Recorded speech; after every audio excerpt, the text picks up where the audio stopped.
Hello my dear friends, you're on the Military Summary channel, and today we will discuss the situation in Ukraine on the 6th of March of 2024. Today we have a lot of very interesting updates, so let's start. During the previous night, the Russians conducted another massive attack with using the drones.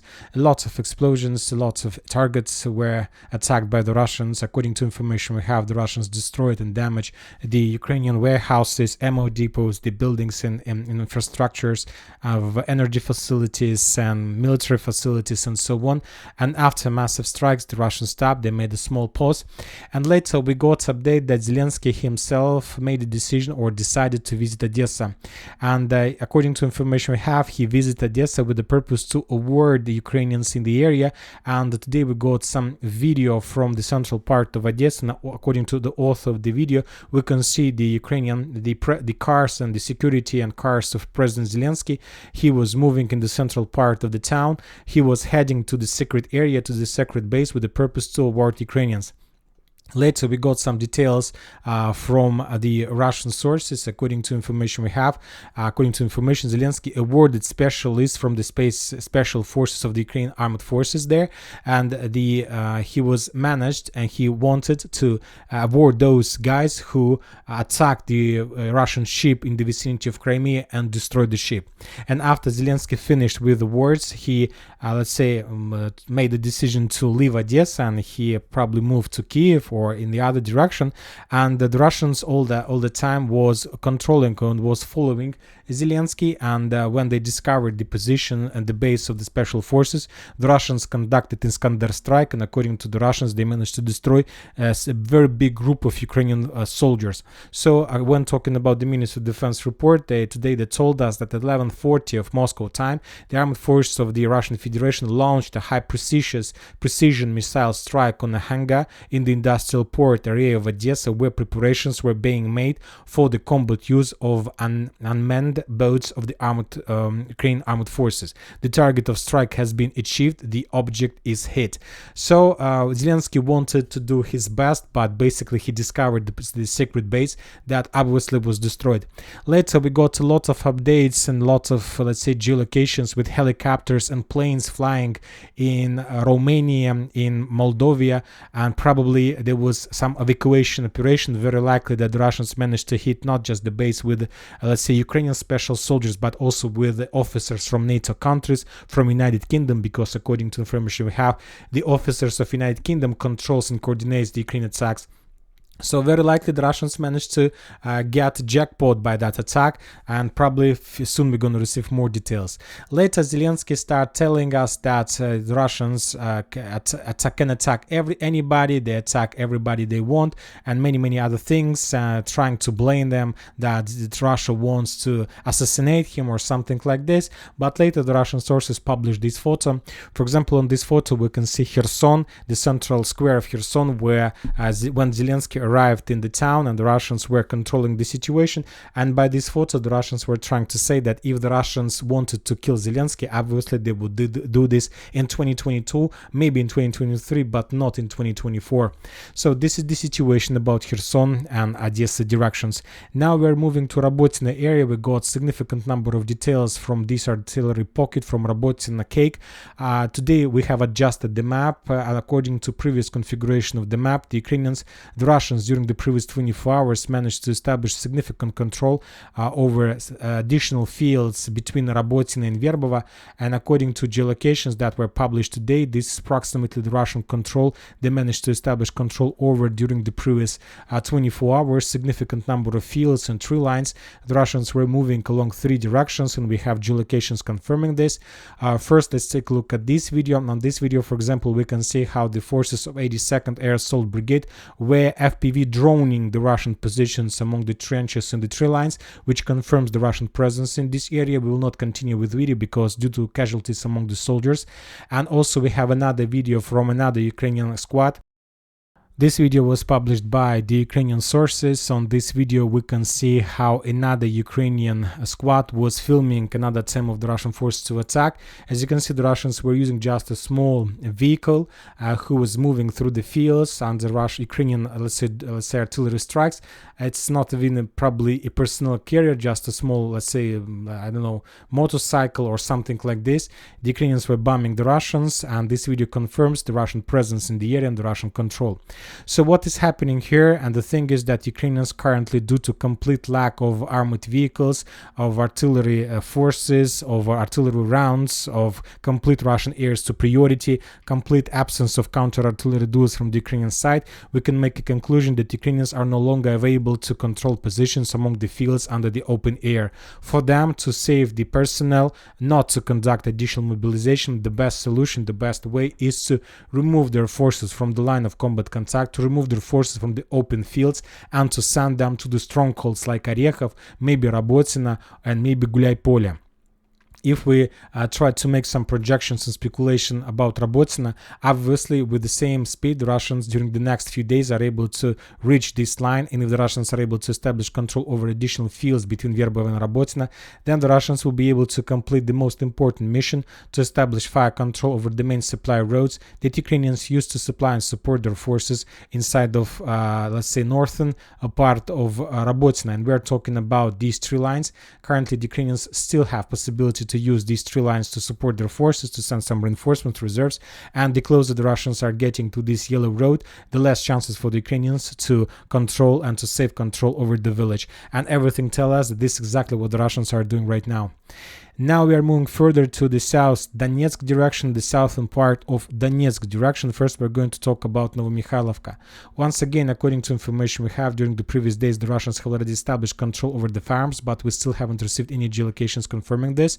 The Russians conducted offensive operation. During the day they were attacking the fields between the fortification stronghold by the name of Zverinets. The Russians conducted few attacks in direction of the farms, and the Russians were attacking and storming the trenches and the strongholds on the fields.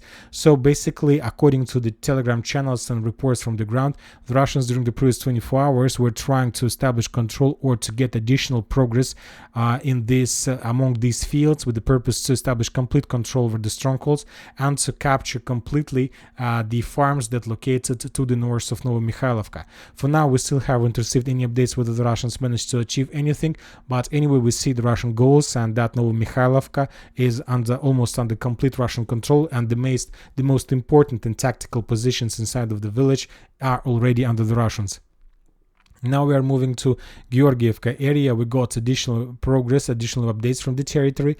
Once again, according to most of the mappers and military experts, this part of Georgievka is already under Russian control, but we still haven't received any geolocated confirmation of this. Furthermore, when talking about geolocations, today the Ukrainian sources published additional video. We have already updated the map.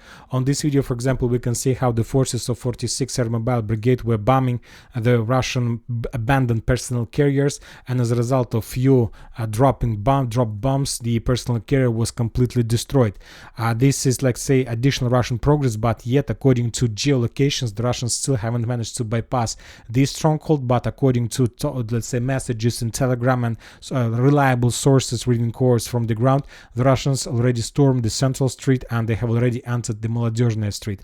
Furthermore, maybe this is true, I'm not saying anything. Furthermore, we got additional updates from the road between Maximilianovka and Georgievka, which confirms that the Russians probably have some progress in the area. On this video, for example, we can see how the Russians were bombing the edge positions, the western edge positions of Georgievka, the main supply road that Ukrainians were using to send some reinforcements, reserves from Kurachovka, Maximilianovka to Georgievka.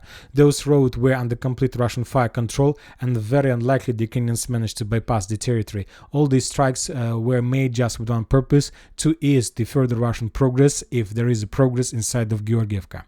Now we are moving to Krasnogorovka direction. We have additional reports from the territory. According to information we have, as we discussed every day, the Russians, according to geolocations and mappers, according to just mappers and reliable sources, established control over this territory, and also Also, during the previous few days, we got report that the Russians established control over the trenches, let's say to the south of the railways, and this area is under Russian control currently. And all these two advances allow the Russians to start maintaining their positions among the fields and to move along the railways, also closer to Krasnogorovka. So according to most of the mappers and sources from the ground, this is approximately the Russian control to the south of Krasnogorovka. Now the Russians continue the storming operation. For now, it's very difficult to understand what the Russians are planning to do. There are a few options for the Russians. The first one is to establish control along the railways and not to move further. And after the Russians secure this flank, they will continue and they will try to handle with the fields and Ukrainian positions, let's say among the fields between Georgievka and Krasnogorovka, and the Russians will try to capture this territory. And of course, if the Russians are able to do this is going to be significant progress for the Russians, and this will allow the Russians to, let's say, bypass Krasnogorovka, not to storm the village in front. And this progress will allow the Russians to, let's say, half encircle and to attack Krasnogorovka from the western part. But from the other side, we continue receiving updates of how the Russians were bombing Krasnogorovka itself using FABs 1500. I'll remind you that the same tactics the Russians used to have in Avdiivka, and after the Russians start massive bombing of Avdiivka, it required them probably less than 1 month to completely collapse the stronghold and to establish complete control. So as I understand, if the Russians continue using the same tactics in Krasnogorovka, then we can, that not just the days, probably hours or maybe minutes of these strongholds are numbered, and it's very difficult, as I understand, and obviously it's logical that it's very difficult to stand against the Russian fire if you are attacked by a FAB 1500 or the weapon like this, and very difficult obviously. So once again, a few options: either the Russians are going to cross the railways and try to storm the central part, or they will bypass this area from the west, but as I understand, they're going to bypass from the west. So currently this is the most active position, the most active line of combat contact. Also, the Russians reported about the attempts to, let's say, maintain the line of combat contact from Pobeda to Georgievka with the purpose to reduce the gray zone and to shorten the line of combat contact from 10 kilometers to 5, which will allow the Russians to release additional resources and to send them to some other direction, or to increase the pressure towards one of the main positions and directions: Novomikhailivka, Pobeda, Georgievka, or Krasnogorovka. Now we are moving to Avdiivka direction. We have adjusted the map and we have returned the color, yellow color, above the northwestern part of Toninka, because for the previous 2 weeks after the Russians reported about complete control over the village, we still haven't received any geolocated proofs of that. Furthermore, we continue receiving updates of how the Russians were bombing and attacking the northwestern part and the central part of the village with FABs, multi-launch rocket systems. All these videos confirms that the Russians don't have any control, any presence in the northwestern part, and that their clashes are taking place exactly for the central part, for the farms, and so on. So this is approximately the current situation. The Russians control very likely the southern and the southeastern part. The central is in the gray zone, and the northwestern is under complete Ukrainian control. When talking about Orlovka, yet we haven't received any updates about further Russian progress. The situation is the same. If we continue receiving no updates from the territory, we will also adjust the map and we will move this western part of, let's say, Orlovka under Ukraine control, due to complete absence of any geolocations and reports from this part of the village. Furthermore, today the Russian sources published a very interesting video of how they managed to collapse the Ukrainian defense belt. After the Ukrainians abandoned their positions in Avdiivka, according to the Russians, they made attempts to stabilize the front line along Lastachkina Severnaya and Berdych-Stepovo, but that defense belt was collapsed. When the Ukrainians realized they may appear in some kind of encirclement, at some moment the Ukrainians made the decision to run away through the fields during the daylight. Imagine yourself, it's day, it's like sun above them, no night, they're completely visible for the Russians, and for some reason they decided to start crossing the fields from Lastachkina to the north of Orlovka. And when the Russians saw that, of course they have no doubts what to do next, and the Russians just start bombing this territory with use all types of weapons they have. And according to the further scenes, further picture of this, I will not watch this video till the end, the entire group, probably the entire campaign, was destroyed completely as a result of Russian fire, artillery fire, and let's say multi-launch rocket system fire, FPV drone strikes, and so on. So that was the episode that took place probably 10 days ago.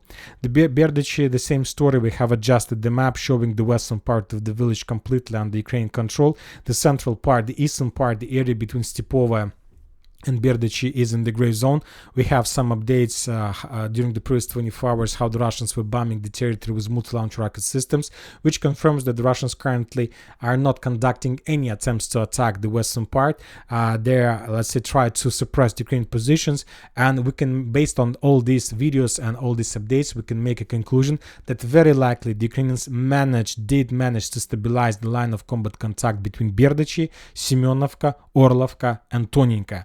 At least the geolocations are telling about this situation. So we'll see what is going to be next, whether the Ukrainians are able to hold the area, let's say, for additional months or two, but probably another week or maybe a few more days they are able to do this. And we need to understand that every single day that Ukrainians save control over this defense belt means additional meters, let's say, inside of the surface, inside of the earth, on the line between Очеретино, Соловьево, Novosilovka, Persha, and Karlovka Reservoir. Every single day in Orlovka means additional stronghold in the vicinity of Novosilovka, Persha. Currently, when talking about this tactical situation on Avdiivka direction, the time plays in Ukrainian favor, not in the Russian one. For them, of course, it would be much more better to collapse this defense belt and to move further. Another important updates are coming from Gorlovka-Toretsk direction. During the previous 24 hours, we got additional videos of the Russian artillery strikes against the Ukrainian positions in the area, which probably confirms that the Russians have some plans, and maybe very likely they're going to renew their offensive on this direction with the purpose to capture the territories. And when talking about this area, another important thing you need to note, when talking about Avdiivka direction, Avdiivka, according to the new classification of the Ministry of Defense of Russian Federation, Avdiivka direction starts at Gorlovka and ends at Avdiivka. So this big line is the Avdiivka direction. So that's why we shouldn't be surprised if the Russians will attack on this direction, because this is also Avdiivka area. And now we're moving further to Bakhmut-Artyomovsk direction. The clashes continue in Ivanovska. During the previous 24 hours, we haven't received any updates about additional Russian progress. Just some mappers updated their maps showing additional control over additional streets in the central part without any geolocated proofs of that. The Russians continue bombing the main Ukrainian hill that they use for slowing down the Russians inside of the village every single day. As you can see, we got another video. Once we got the strikes of Su-25, then we got multi-launch rocket strikes, then we got Toslem Tower strikes. We just haven't received FPV drone strikes in the area. The Russians understand that the key of victory for Ivanovska lays exactly on these hills. If they can suppress the Ukrainians on the hill, then they will be able to establish control in Ivanovska. And this is like a parallel and going process, and the Russians continue advancing. Furthermore, the Ukrainians also try to stabilize the area by sending additional reinforcements and reserves, and according to information we have, the Ukrainians will do their best but not to allow the Russians to establish control over Ivanovska and not to get them to break through the defense belt and to enter Chasiv Yar. And for these purposes, they are forced to send significant number of reinforcements and reserves. The Russians see everything, they control the movements. Sometimes this movement, because due to lack of time, is made during the daylight, so that's why the Russians control the movements. And after they discover another position, for example, as on this video, the Russians attack the territory, the hangar with the barrack with Iskander.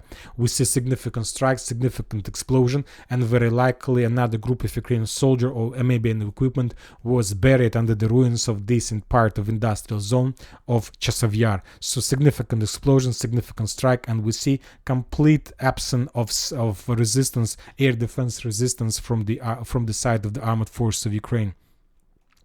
Now we are moving to Sievert's direction. During the previous 24 hours, with the activization of Russian artillery on the railways between Sieversk and Vyemka, which confirms that very likely the Russians are planning to start something on this direction.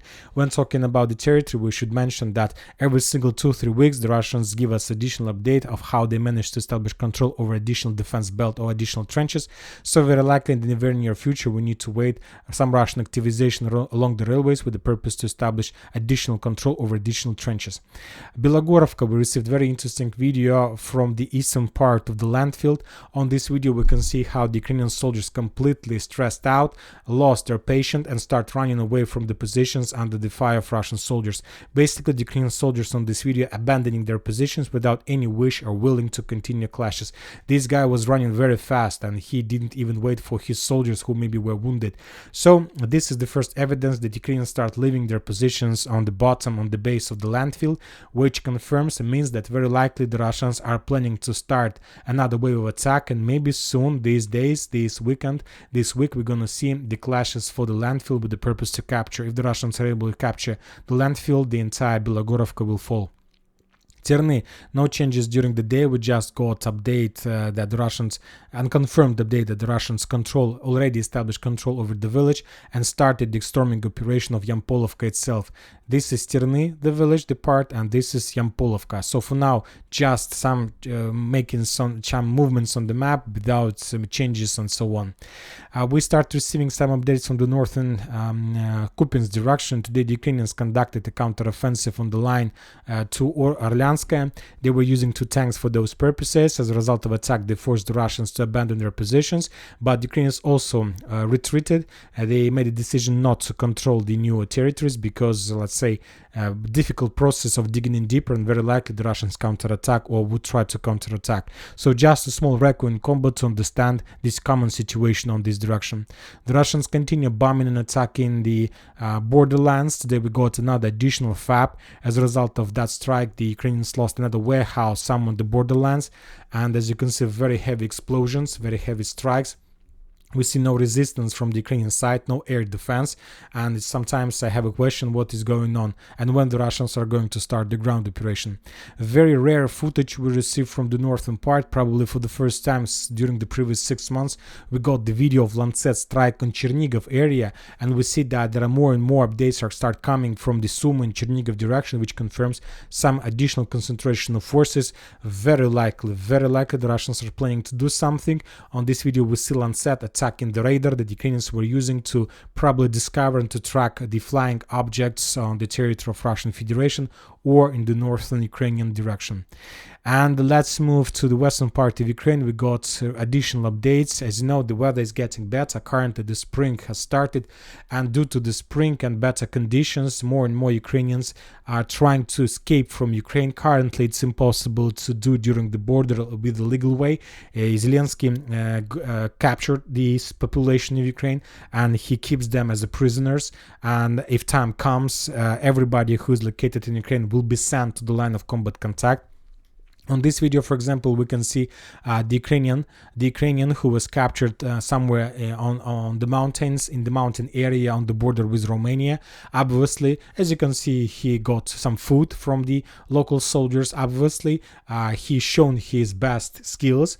As we can see, he's very good at moving through the mountains, and very likely after he was, let's say, after he ate his sandwich, probably he would send to the training center, and probably after that he would be sent to 10th Mountain Assault Brigade or probably to the 128th Mountain Assault Brigade, and then he will appear and find himself somewhere in Robotina or on Sievert's direction. Another episode we received somewhere probably on the river of Dunaby. On this video we can see another Ukrainian who was trying on the 6th of March to cross the river and to find himself and to appear to get Romanian bank of the river, but he was captured somewhere in the middle of the river, and he was captured, of course, by the Ukrainians, and he also shown his best experience, his best skills, and very likely this soldier will be moved to Krynki because he doesn't need a boat. In this weather, on the 6th of March, when the weather is very cold, he can cross the river, so that's why he don't need boat, and he has no risk of being attacked by FPV drones, and very likely in months he will find himself somewhere in Krynki or maybe Kazachi Lagery. During the previous 24 hours, we, let's say, discovered in the Ministry of Defense of Russian Federation reported about significant number of attempts from the Western countries to reach the Russian border in Crimea. The Russians, there were 2 cases during the previous 24 hours. The Russians were forced to raise their fighters to the sky with the purpose to stop the the NATO aviation and to turn them back. 2 cases, and this is very, let's say, big escalation, and this escalation above the Black Sea can lead to very big problems, let's say, between NATO and Russia. And obviously the Western countries were trying to fly to force the Russians to change their focus from Odessa, because probably the Western countries were expecting additional strikes, and furthermore the Western countries, as we discussed, were trying to evacuate wounded, probably NATO officers, and they were trying not to allow the Russians to make the second strike and to destroy not just the NATO officers who were buried under the ruins of Iskander Strike, but probably also the evacuation teams. And that's it for today. Military Summary channel reminds to condemn any violence in the world. Thank you for watching. Subscribe to my channel, put your likes, join my Patreon, and have a good day. Bye bye.